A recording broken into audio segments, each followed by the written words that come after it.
فلسفہ موت اور حیات پر گفتگو کرنا مقصود ہے۔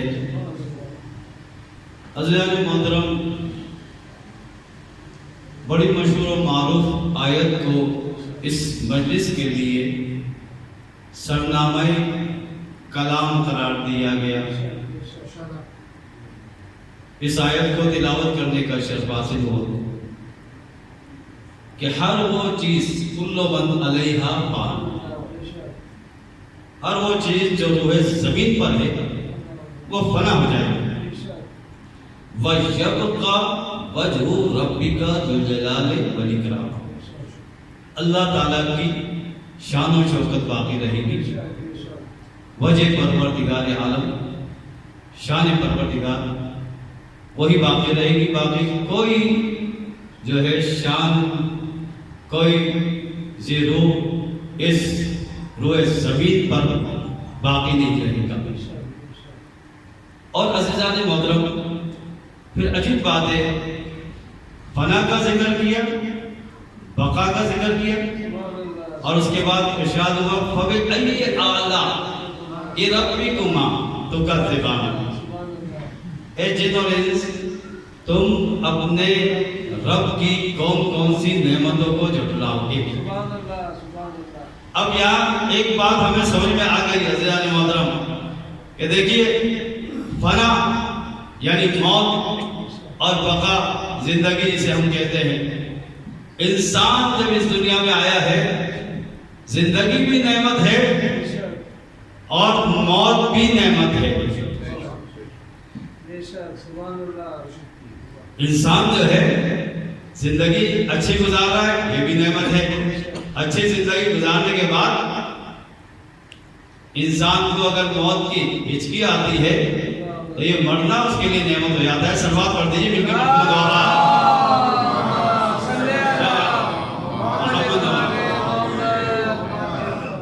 اب ہم بہت ہی جو ہے خوفزدہ ہو جاتے ہیں موت سے، تو اب یہ کیسے سمجھا جائے عزیزان محترم کہ جس سے ہم بہت ہی پریشان ہیں، ایک غم کی کیفیت طاری ہو جاتی ہے۔ جیسے ہی کوئی خبر سنتا ہے کسی کی کہ فلاں کا انتقال ہو گیا، فلاں شخص جو ہے اس دنیا سے چلا گیا، تو بڑی حیرانی ہوتی ہے، حالانکہ سب سے یقینی بات ہے لیکن پھر بھی حیران ہوتا ہے انسان۔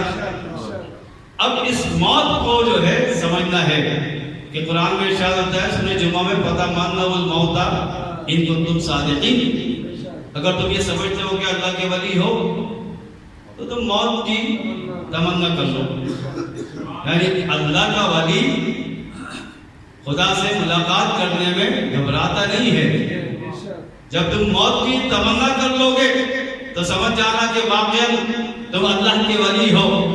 اور موت کی تمنا کا مطلب یہ نہیں ہے عزیزان محترم کہ ہر وقت جو ہے موت کی طرف دوڑتا رہے، موت کی دعا مانگتا رہے، نہیں، بلکہ مطلب یہ ہے کہ اس کے اعمال، اس کا کردار، اس کا ایمان ایسا ہونا چاہیے جس وقت بھی موت آ جائے تو وہ موت کا استقبال کرتا ہوا نظر آئے۔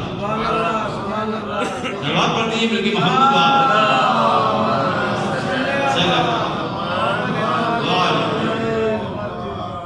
مولا کائنات امام علی علیہ السلام، آپ کا ارشاد ہے جنابی موتو قبل تموتو، مر جاؤ اس سے پہلے کہ تمہیں موت آئے۔ مطلب کیا ہے عزیزان محترم؟ مطلب یہ ہے کہ تیاری اتنی اچھی ہونی چاہیے کہ جس وقت بھی موت آ جائے اس وقت موت کا انسان استقبال کرتا ہوا نظر آئے، موت انسان کے لیے آسان ہو جائے، موت انسان کے لیے نعمت ہو جائے۔ کیسے نعمت ہوگی؟ اچھی زندگی گزاری انسان نے، خوبصورت انداز میں تقوی اختیار کیا، ایمان کی دولت کے ساتھ عمل صالح کے ذریعے دل میں محبت اہل بیت، اتنی خوبصورت زندگی گزار رہا ہے۔ اب ظاہر انسان کو اس کے اعمال کا صلہ ملنے والا ہے، اس کے جو ہے ایمان کا صلہ ملنے والا ہے۔ اب اس صلہ کے درمیان جو اس کو جزا مل رہی ہے جو اس کو نعمتیں ملنے والی ہیں. ایک ہی راستہ ہے عزیزان محترم, ایمان بھی اچھا ہے یہاں پر, عمل بھی اچھا ہے, دل میں محبت اہل بیت بھی ہے. اب اس کو جو ہے کیسے معلوم ہو کہ وہ صلہ ملنے والا ہے, وہ نعمتیں ملنے والی ہیں, وہ جنت ملنے والی ہے؟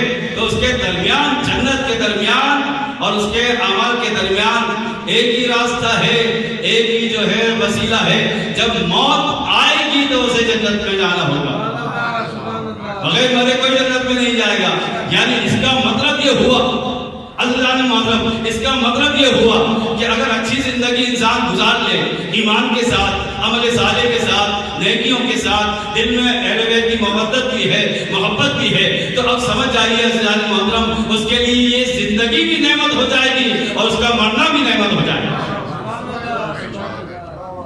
انسان کا ایک لمحہ جو ہے اس کے لیے نعمت ہو جائے گا. اسی لیے قرآن میں ارشاد ہوتا ہے فَبِأَيِّ آلَاءِ رَبِّكُمَا تُكَذِّبَانِ, تمہاری جو ہے اس دنیا میں زندگی بھی نعمت, تمہارا جو ہے مرنا بھی نعمت, تو پھر اپنے پروردگار عالم کی کون کون سی نعمتوں کو جھٹلاؤ گے. بس عزیزان محترم اگر زندگی اللہ کی مرضی کے مطابق گزاری جائے تو یہ انسان کی زندگی بھی نعمت ہے اور اس کا مرنا بھی نعمت ہو جائے گا, پھر موت سے نہیں گھبرائے گا. یہی تو وجہ ہے عزیزان محترم کہ کربلا میں ہمیں یہ درس ملتا ہے, کہ کربلا میں ہمیں یہ پیغام ملتا ہے کہ دیکھیے 72 تھے لیکن موت سے نہیں گھبرا رہے تھے. انہیں معلوم تھا کہ مرنے کے بعد ایک اچھی زندگی ان کا انتظار کر رہی ہے. جب انسان اچھی زندگی گزارتا ہے, جب انسان جو ہے ایمان کے ساتھ زندگی گزارتا ہے, عمل صالح کے ساتھ زندگی گزارتا ہے, دل میں محبت اہل بیت ہوتی ہے, تو پھر جو ہے چاہے وہ زندگی جو ہے اس کی کم ترین جو ہے سالوں میں مشتمل ہو, لیکن وہ موت سے نہیں گھبراتا, اس لیے کہ جانتا ہے اگر مرنا بھی ہے تو مرنے کے بعد بھی جو ہے اس کا جنت انتظار کر رہی ہے.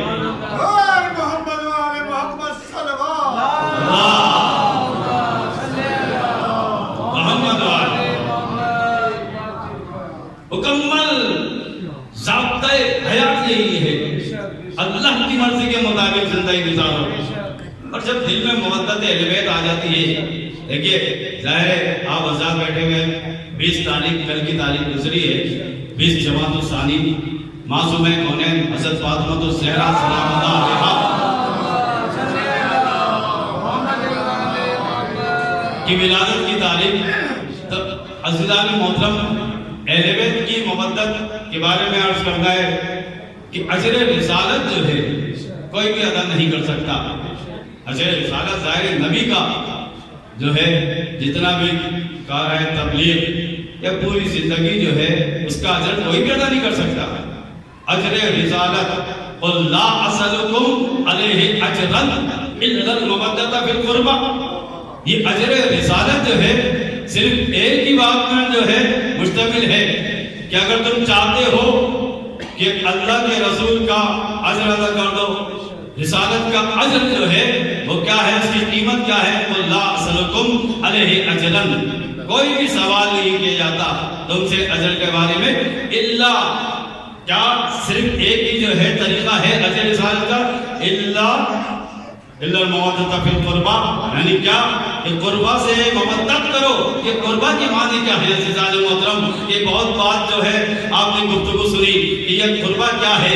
قربہ رشتہ داروں کو نہیں کہا جاتا بلکہ یہ ایک ہی لفظ ہے, مؤنث کا لفظ ہے, اور مؤنث واحد یعنی ایک عورت کے لیے استعمال ہوتا ہے.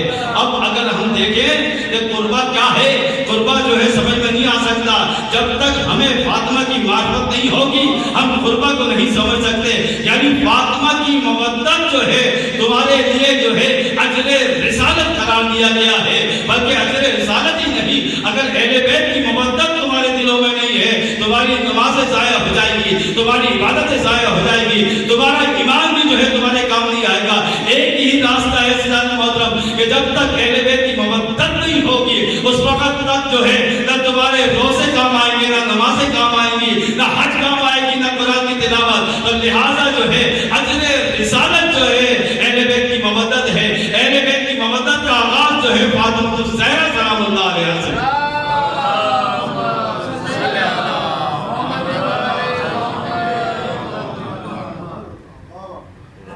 ہمارے دیگر صلوات پڑھتے ہیں.